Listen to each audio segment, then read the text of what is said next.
Good morning my dear students.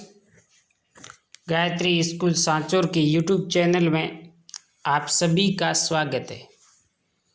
इस channel को ज़्यादा से ज़्यादा सब्सक्राइब कीजिए ताकि आपको एग्रीकल्चर साइंस से संबंधित नई क्लास उपलब्ध हो सके। अपना टॉपिक चल रहा था फलों उद्यान का प्रबंधन, जिसमें फल उद्यान लगाने के लिए हमें किसी स्थान का चुनाव करने से लेकर पौधे लगाने और उसकी सामान्य देखभाल करने तक का अध्ययन कर चुके थे, और पूरा उद्यान लगाने के लिए हमें किस प्रकार की कार्य योजना तैयार करनी चाहिए के बारे में पढ़ लिया था। अब क्या होता है कि फल वृक्ष लगाने का एक निवेश थोड़ा लंबा है, ठीक है, निवेश ज़्यादा है और समय भी ज़्यादा है। तो इसके लिए अब ऐसे बहुत सारे फैक्टर या कारक काम करते हैं जिसके कारण फल वृक्षों में फलन की क्रिया नहीं हो पाती। तो फलन नहीं होगा तो हम फल वृक्ष लगा किस लिए रहे हैं? फलों के उत्पादन के लिए। और फल नहीं बनेंगे तो वो फल वृक्ष क्या काम के भाई? कोई काम के नहीं। तो इसलिए अफलन के कारण, अब ये अफलन के कारण क्या हो सकते हैं? इनको दो भागों में विभाजित किया गया है। एक तो है बाह्य कारक और दूसरे है आंतरिक कारक। ये दो कारक फैक्टर काम करते हैं जो अफलन के कारण बनते हैं, जिसके कारण फलन की क्रिया फल वृक्षों में नहीं होती है। पहले बात करें एक्सटर्नल फैक्टर, बाहरी कारक कौन कौन से हैं जिसके कारण फल वृक्षों में फलन की क्रिया नहीं हो पाती है। फल वृक्षों में फूल उत्पन्न होने से लेकर फल पकने तक विभिन्न प्रकार की उद्यानिक क्रियाएं, मौसम की दशाएं जैसे अनेक कारक होते हैं जो अफलन की स्थिति को पैदा करते हैं। जिसमें पहला एक्सटर्नल फैक्टर है वो है पोषक तत्वों की स्थिति। पोषक तत्वों की स्थिति फल वृक्षों में अच्छे फल उद्यान के लिए पोषक तत्वों की संतुलित मात्रा का उपलब्ध होना आवश्यक होता है, और इन तत्वों में से किसी एक की भी कमी या अधिकता के कारण असंतुलन होकर अफलन होता है। जैसे अच्छे फलन के लिए कार्बोहाइड्रेट नाइट्रोजन का अनुपात में संतुलन होना आवश्यक है। फास्फोरस, सल्फर, बोरॉन तत्वों की कमी से भी फूल नहीं बनते हैं या नहीं आते। नाइट्रोजन की अधिकता केवल वानस्पतिक वृद्धि को बढ़ावा देती है। इस प्रकार फल वृक्षों को संतुलित पोषक तत्वों की उपलब्धता फलन के लिए आवश्यक मानी जाती है। यानी कि पादप की वृद्धि और विकास के लिए वह समस्त प्रकार के आवश्यक पोषक तत्वों की आवश्यकता होती है, जिसमें वृहद एवं सूक्ष्म पोषक तत्व दोनों को सम्मिलित किया जाता है।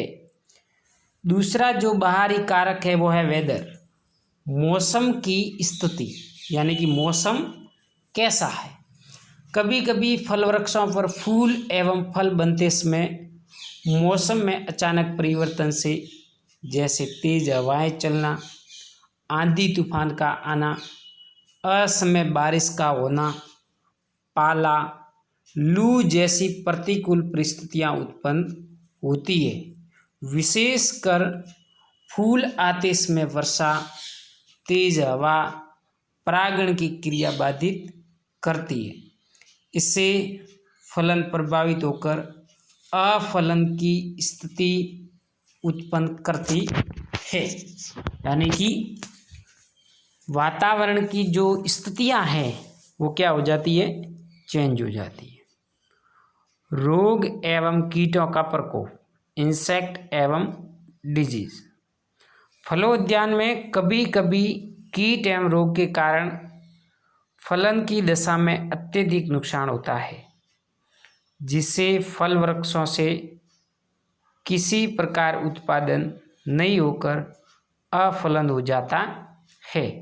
जैसे आम में आम का फुदका रोग, बेर में छासिया रोग, पपीता में मोजिक इत्यादि प्रकार के रोग हो जाते हैं, या फिर कीटों के प्रकोप के कारण फल वृक्ष को काफ़ी नुकसान पहुंचता है। तो ये समस्त कारक हैं।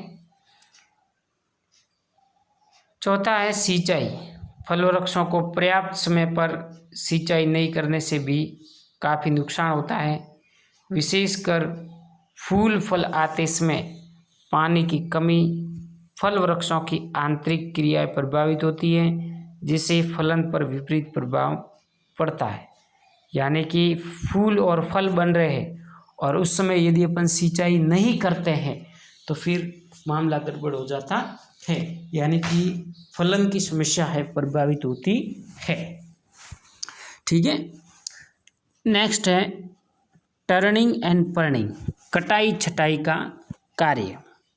फल वृक्षों में समय समय पर कटाई छटाई करने से वृद्धि एवं फलन की क्रिया अच्छी होती, अतः समय पर फल वृक्षों की आवश्यकता अनुसार काट छांट नहीं करने पर अफलन की स्थिति उत्पन्न होती है। जैसे बेर है, अंगूर है, ऐसे फल वृक्षों की कटाई छटाई समय पर कर लेनी चाहिए। यदि समय पर नहीं होती है तो इसमें फलन एवं पुष्पन की क्रिया बाधित होती है। अनुपयुक्त भूमि।